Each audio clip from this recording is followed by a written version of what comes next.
Hello friends, welcome back to my channel life and living. I hope आप सब लोग बहुत अच्छे होंगे।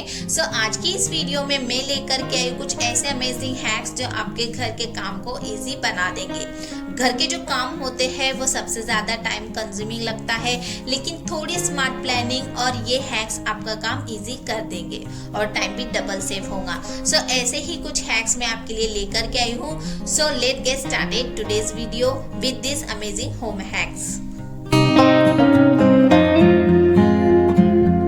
मोस्टली हम जब भी घी निकालने के लिए मलाई निकालते हैं पतीले में से तो स्पून का यूज करते हैं, बट वो पूरी तरह से नहीं निकलती है और कुछ तो पतीले में ही रह जाती है एंड स्पून में मलाई के साथ साथ दूध भी आ जाता है।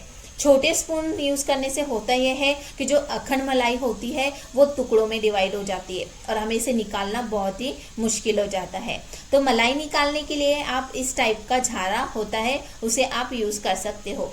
इसमें काफ़ी सारे बोल्स होने की वजह से इसमें जो एक्स्ट्रा मिल्क होगा वो पतीले में गिर जाएगा और आप सिर्फ और सिर्फ मलाई अपने कंटेनर या बाउल में निकाल सकते हो। इस टाइप से मलाई निकालने से जो अखंड मलाई होती है वो भी निकल आती है और एक्स्ट्रा दूध जो है वो भी नहीं आता है। एक्स्ट्रा दूध आने की वजह से जो है हमारे घी में स्मेल आने लगती है। तो आप इस हैक्स को ज़रूर से ट्राई कर सकते हो।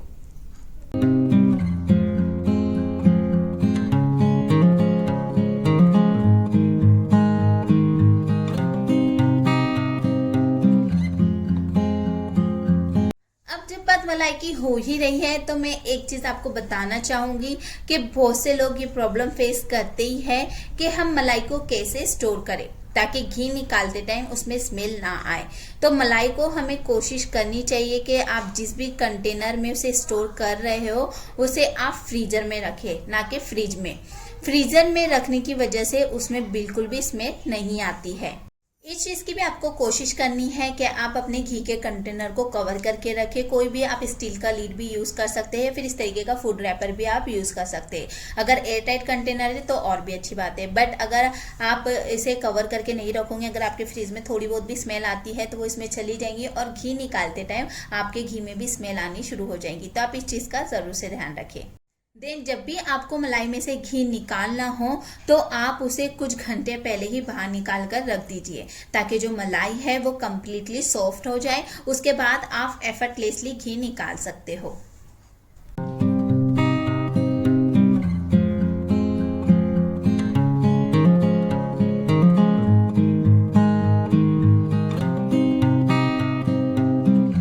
एक और ट्रिक है मलाई से रिलेटेड जो मैं आपको बताना चाहूंगी कि बहुत से लोग जब भी दूध गर्म करते हैं तो पतीले में आसपास मलाई जम जाती है। कोई बार बार एक ही पतीले में दूध गर्म करते हैं जिसकी वजह से जो कॉर्नर में लगी मलाई होती है वो हार्ड हो जाती है या तो फिर यूँ कहे कि जल जाती है। और क्लीन करते टाइम ना हमें बहुत ही प्रॉब्लम होती है। वॉश करने पर जो मलाई होती है वो तो वेस्ट होती है और हमें मेहनत भी बहुत लगती है पतीले को वॉश करने में। ये अच्छे से क्लीन नहीं होती है, वेस्ट होती है।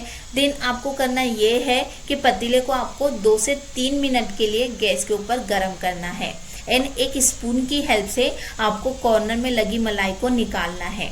कोशिश करें कि हल्का सा दूध स्पून में लेके आप मलाई के ऊपर डालें ताकि वो गर्म होने की वजह से मलाई जो है तो सॉफ्ट हो जाए और जल्दी से निकल जाए। Something like this. इससे जो हार्ड मलाई है वो दूध में ही मिक्स हो जाएंगी और वेस्ट भी नहीं होंगी।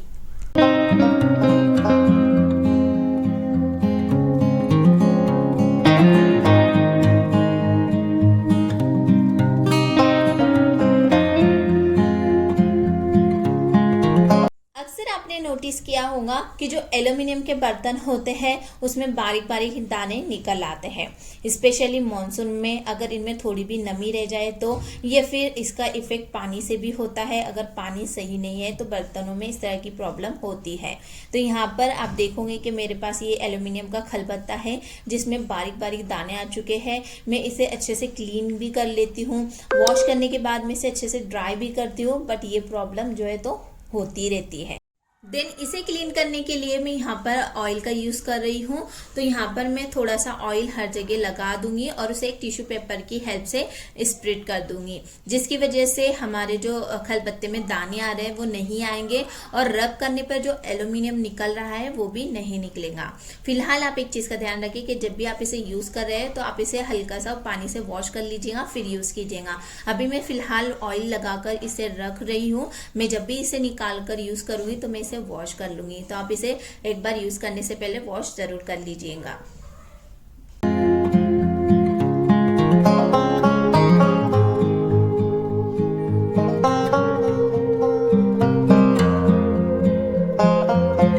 किचन के कैबिनेट हो या ट्रॉलीज, इनमें हमारा सामान अनऑर्गेनाइज रहता ही है। हम इसे कितना भी ऑर्गेनाइज कर रहे, बट कुछ चीजें ऐसी होती है जो मैस फैला ही देती है या फिर स्पेस ज्यादा लेती है। जैसे कि हमारा ये चिमटा, ये है छोटा बट बहुत स्पेस लेता है और अगर हम इसे निकालने जाओ तो दूसरी चीज़ें भी बिखर जाती है। इसमें बड़ी साइज के भी चिमटे आते हैं तो उस पर भी आप इस ट्रिक को यूज़ कर सकते हैं। तो बहुत ही सिंपल है, इस प्रॉब्लम को हम सॉल्व कर सकते हैं। उसके लिए आपको चाहिए कि इस टाइप का कार्डबोर्ड रोल आता है जो हमारे घर में हमें इजीली मिल जाएगा। बस आपको इससे फिक्स करना है इस तरीके से एंड इट्स डन। अब आप इसे इजीली निकाल सकते हो और इजीली रख सकते हो। कोई भी चीजें बिखरेंगी भी नहीं एंड ऑर्गेनाइज ही रहेगी।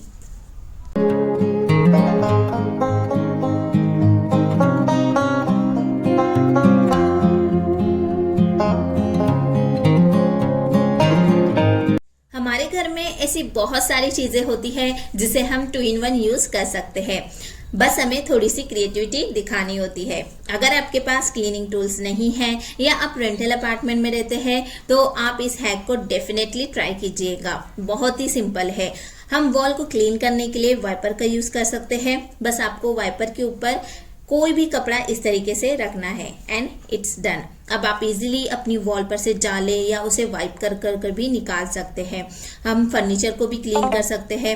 बहुत से घर में ऐसा होता है फर्नीचर ऊपर तक के होता है बना हुआ, लेकिन हमारा हाथ नहीं पहुंच पाता है और हम चेयर का भी यूज करते हैं तब भी ऊपर तक हाथ नहीं जाता है। तो आप इस तरीके से अपने फर्नीचर को, वॉल को ऊपर तक के क्लीन कर सकते हैं।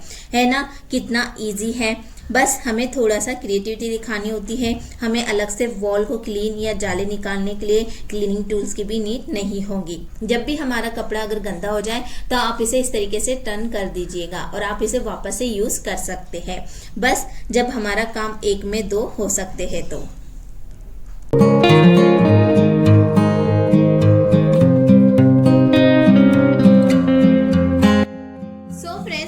फॉर टुडे आई होप आज के हैक्स आपको पसंद आए होंगे, आपके लिए हेल्पफुल रहे होंगे। तो कोई भी हैक्स आपको पसंद आया होगा, आपके लिए हेल्पफुल रहा होगा तो वीडियो को लाइक एंड मेरे चैनल को सब्सक्राइब करना मत भूलिएगा। सो आज के लिए बस इतना ही। मिलते हैं नेक्स्ट संडे। तब तक के लिए bye bye and take care. Thanks for watching.